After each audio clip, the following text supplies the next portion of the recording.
हाल ही में हमने देखा कि रूस की तरफ से एक बयान आया कि भारत के चुनावों को प्रभावित करने की कोशिश की जा रही है। विदेशी ताकतें उसको जो पूरी चुनावी प्रक्रिया उसको प्रभावित करने की कोशिश कर रहे हैं।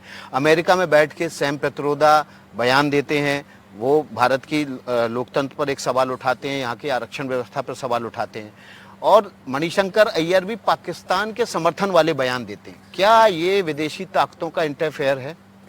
देखिए, मैं मानता हूं कि किसी को चिंता करने की जरूरत नहीं है। देश की जनता बहुत मैच्योर है। आपका चैनल क्या कहता है, विदेशी ताकतें क्या कहती है, हम क्या कहते हैं, विपक्ष क्या कहता है, लोग अपनी सोच ग्राउंड रियलिटी के आधार पर बनाते हैं और मतदान करते हैं। और मेरे इतने सालों का अनुभव है, लोग सिर नीर कर लेते हैं। लेकिन गृह मंत्री जी, अमेरिका जैसा देश जो है वो जब चुनाव होते हैं उसके बाद वहां पर जांच बैठती है कि रशिया ने उनके चुनाव को प्रभावित करने की कोशिश की। क्या भारत में ये कोशिश नहीं हो रही है? मुझे मालूम नहीं है हो रही है या नहीं हो रही है, मगर होती भी है तो भारत की जनता बहुत मैच्योर है।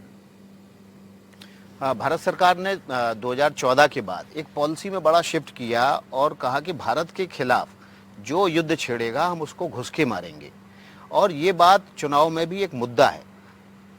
और इस मुद्दे पर पाकिस्तान की तरफ से भी लगातार कुछ ना कुछ बयानबाजी आती रहती है। नहीं तो ठीक है, बयान तो कोई भी दे सकता है, मगर सर्जिकल स्ट्राइक और एयर स्ट्राइक मोदी जी के नेतृत्व में भारत ने की है।